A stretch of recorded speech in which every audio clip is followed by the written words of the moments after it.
Hey Waffle Gang, I do hope you're well. My name is Mark and today we're checking out some more relationship stories, and if you do love a Reddit story, why not consider hitting that like, subscribe, maybe that notification bell too, and let's crack on with today's first story, which comes from a girl has no name who says, am I the arsehole? I, a female, want to give my fiance my last name, but my father and brother don't want me to. Am I wrong for planning on doing it anyways? To start, my fiance is willing and happy to take my last name. He grew up with a horrible father. He has no attachment to his last name and no siblings. I have a very unique last name and a strong attachment to it. I brought this up to my father and he said he wasn't so sure about it, given my brother is the only male in the family who would carry on the name. My brother found out before I could bring it up to him and called me saying I was being inconsiderate and couldn't believe he hadn't been asked. This got me irritated because, in my opinion, I have just as much of a right to share my name as he did with his wife. He and his wife have been married for over a year, and I think they feel possessive about the fact that they were the only ones supposed to carry on our name. I think the fact that this is an issue is all rather sexist. It's my last name too, and if I want to give it to my future husband, who has never had the privilege of feeling like he belongs to a family, my name, no one should take an issue. I have 3 sisters who aren't yet married, but they shouldn't have to feel bad about giving their name either. I don't feel like I'm being selfish here, but am I the arsehole for breaking tradition? And we're going to start straight away with Simo, who says, not the arsehole. Why the fuck should they care? If anything, they should be proud that your fiance wants to take your name. It is sexist and it is ridiculous. And if nothing else, it's your name and your fiance and your marriage. Do it. They'll get over it. Kandirian says, not the arsehole. You are correct that your father and brother are being sexist. There's no valid reason they could give that would make sense. If you were a single parent, you'd pass your family name onto your child. Why should it be any different if you were married and you and your spouse agree? You are giving your future husband a beautiful gift. Congratulations on the family the two of you are creating together. A deleted user says, not the arsehole, it's your surname too. You can share it with whoever you want. You can always take your mother's maiden name, or you and your fiance could both change to a name you mutually choose if you want to be petty. Lol. And Corbin says, not the arsehole, most importantly, it's none of their business. Your children will also be half you and half your partner, just like your brothers. So the bloodline, not sure how else to say it, will be identical. Why shouldn't you pass down your name to your children? If anything, your family should support it as it keeps the family name going. Honestly, the more I think about it, the weirder it is that they oppose it.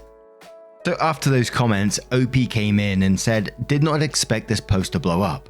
My father and brother are amazing people and husbands. I think they were caught off guard by my thinking more than anything else. I've let it go for now, but we'll bring it up again simply to explain my thinking, and I believe they will understand. They are rational, empathetic human beings, if a little old school sometimes. As for my fiance, he is absolutely amazing and all my family approves. When I originally brought up keeping my last name, he was the one who suggested taking mine as well.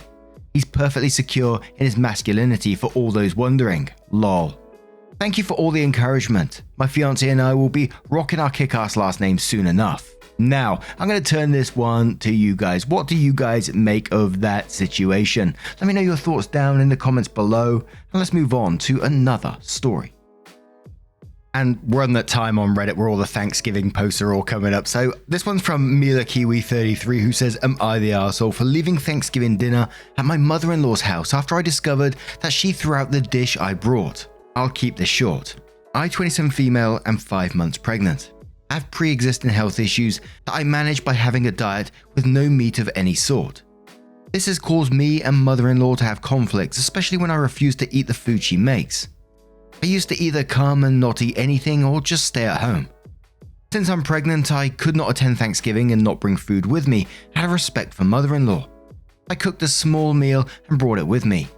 Mother-in-law made a fuss about it, but justified it as I was making a mistake, robbing her grandbaby of getting all meat benefits. I explained that I take supplements as replacement, but she shrugged and was upset.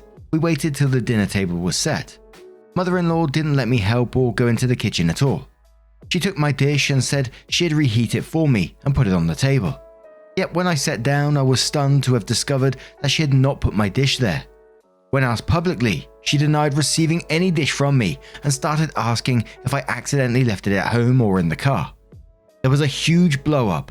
Mother-in-law tried to convince me to sit down and just eat what she put on the table. I refused, but my husband insisted and told me to let it go this time. I decided to leave. I grabbed my stuff and walked out. I found out that she threw out the dish I brought and tried to get me to just eat what she put on her table. She said that she was looking out for grandbaby's health, and my husband said it wasn't worth leaving the celebration and causing a scene. We had a big argument, and his mum thinks I'm being dramatic and hard to deal with. Was I an a-hole for walking out? Info: the dish I brought was supposed to keep me full and provide me with all the benefits, so it wasn't like any of her appetizers or side dishes. I also put work into making it, and it cost me money. She keeps insisting it's about her grandbaby and her concern for their health. Now, we know what this one is all about. It's one of these ones that's just, but family, just let it go for the sake of family. And simply, if you don't have your boundaries set up now and they don't start respecting them, they're only going to get trampled on when the baby does come along. But, Basket says, not the arsehole. I've been in your shoes. Tell your husband to defend you or you are out. Things will only get worse. She's going to force you to raise that baby her way, and your husband is going to let her. The gaslighting from her is especially scary. Literally tell your husband straight out that he either be 100% on your side from now on for everything or you are leaving him. Do not put up with that. It will ruin your life, your marriage, and your kid. Mama Moonlight says, whoa, this is insanity, and what in the ever-loving fuck is wrong with your husband? Be prepared for this nightmare to escalate after your child is born. So, not the arsehole. Imperial says not the arsehole. That's a truly psycho and disrespectful thing for her to do. Your boyfriend is in the wrong for not having your back on this issue. You know your body and what it can handle at this time. It's not for anyone to decide but you. And Nufi says not the arsehole. You have dietary restrictions that she doesn't care about. You should have a talk with your husband. I assume he knows your diet restrictions, and the fact he won't stand up for you to his mother is a major red flag. Diet restrictions are not to be messed with because you could get severely sick, and it could hurt the baby if you force yourself to eat certain things and your body reacts negatively. If your husband doesn't actually start standing with you, tell him it's either he talks to his mother and starts standing with you, or he can start packing his bag. It's his wife and child, or his mother who is being a downright monster. Also, don't leave your kid alone with her in the future. If she can potentially put his life in danger now, who knows what she can do with him when he is born. And one more from Princess Beatrix, who says not the arsehole. That's some straight up Looney Tunes behavior. Obviously she doesn't understand your health issues, but that doesn't matter. You can totally have a healthy pregnancy without meat. It's not like you're starving yourself or not getting proteins and vitamins.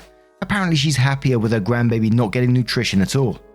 Your husband also sucks for not standing up for you. How is he going to be moving forward when he actually has a baby? His mum sounds like a nightmare. Yeah, and I just find that behavior from her incredibly scary. She's going to take her food and just hide it somewhere, throw it away or whatever she's done with it, and then come out and totally gaslight OP in front of everyone. Oh, you must have left it in the car. Well, looking at her and knowing what she's done. And I can only feel that's going to escalate more when the baby comes along. So incredibly worrying. But what do you guys make of this situation? Let me know your thoughts down in the comments below. Let's move on to another story. And our next story comes from Actual Product 439, who says, am I the arsehole for telling my parents I won't spend the holidays with them this year unless they properly apologize and pay me back for cancelling on me last minute last year? This story requires some background information. Around this time last year, my parents asked me if I wanted to come over for Christmas. I told them sure. I live abroad, so I don't see them very often. The plan was for me to arrive December 22nd and go back on January 7th. Our relationship was very rocky when I was a child due to my dad's mental health and anger issues, but he's in therapy for that now. I'm in therapy as well for the diagnosed PTSD that his issues have given me. This will be relevant later. I bought myself a round-trip train ticket, $150, for the long ride home as I don't have a car and have really bad plane anxiety. Around December 15th, my mum called and asked me if I could bring back some of those cookies that she loves, and I tell her of course. I decided to get them on the 21st so they're still super fresh upon arrival. I also bought some breads and sweets for my siblings. The total came to about $40. I'm a student, and due to my chronic illness and heart condition, I can't work a lot, so money is tight, and I have to take some money out of my savings to be able to afford all of it, but I didn't mind. Fast forward to the evening of the 21st, I'm on the phone with my dad, telling him that I got the cookies Mum asked for, and that I have to get up at 7 to get to the train station, and I'm super excited to see them again. Out of nowhere, he tells me that won't be necessary because he and Mum are leaving for some island in the Caribbean the next day. I asked him how long they've been planning this for, and he told me that they decided 2 days prior. I asked him if they could cancel because I thought we'd already established that I would be coming over, and he says no. He then says I should be more understanding because Mum has fibromyalgia, and the cold makes her pain worse and the heat will make it better. After that, I called my mum, and I'm going to be honest here. I said some really unkind things and called her a selfish bitch, among other things, for making me spend nearly $200 and having me go through all that effort only for them cancelling on me last minute. I demanded an apology and a full payback of all the money. Apparently that hurt her feelings, and she hasn't talked to me all year. My dad then called me and said that he had a talk with his therapist and that his therapist told him ignore my angry outburst and not give in to my demands because, quote, people with PTSD can't think rationally. Oh my word.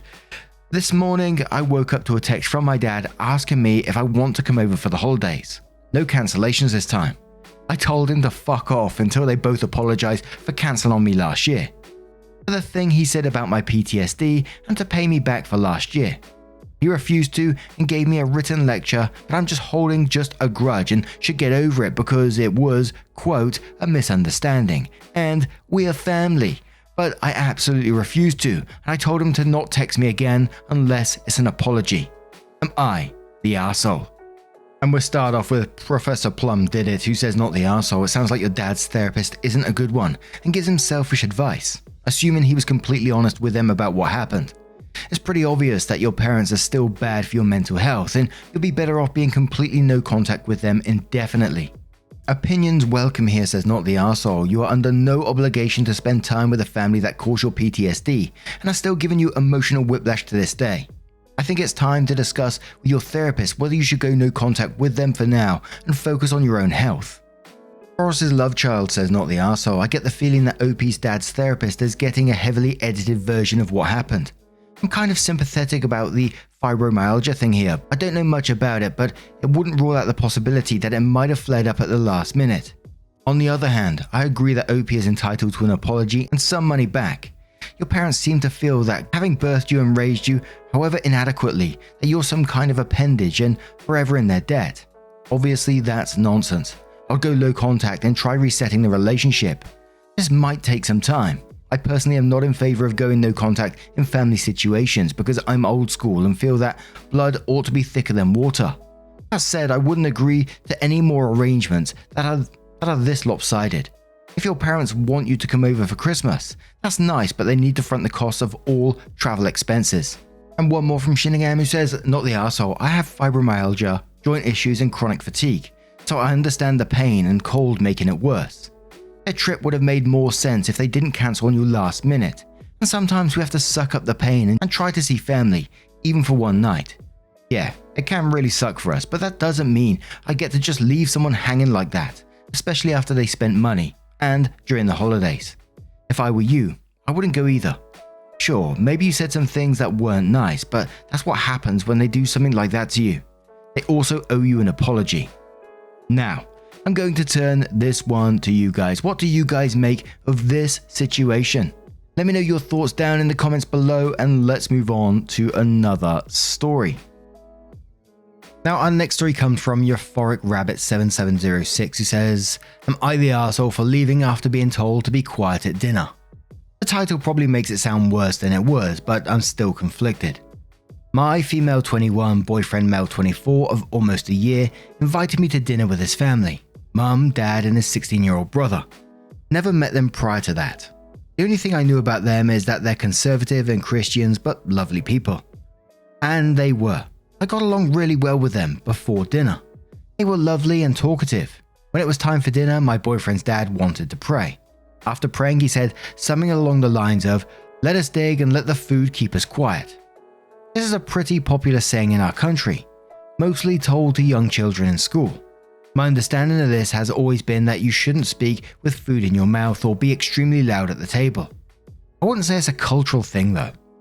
I dug in, took a bite. It was fish soup. Absolutely delicious, and like a good guest, I wanted to compliment the cook. This is delicious. Is it saffron? A perfect autumn soup. My boyfriend's brother looked surprised. My boyfriend's father hushed me. Big time. A real aggressive shh with a finger over his lips. And then he said again, let the food keep us quiet. I apologized because I thought I'd accidentally spoken with food in my mouth or something. But a few minutes passed and nobody said a word. Super awkward and weird, especially since they had been so talkative before. My boyfriend was also unusually quiet. After a few minutes, I was too weirded out and asked about their day and how nice it was that they invited me there, and his mother did the hush thing. So awkward. I think this is when it clicked. No speaking at all at the table. Let the food keep us quiet. Really quiet. But this was a super awkward situation, and I couldn't deal with that. Imagine sitting at a table with 5 people, everybody eating soup, looking dead serious.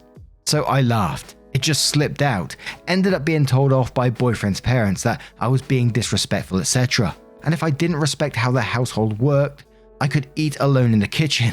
We were eating in like a separate dining room, so I thanked them for the food and left to the hotel me and boyfriend stayed at. My boyfriend later told me that was an arsehole move and that I should have just kept quiet or ate alone in the kitchen.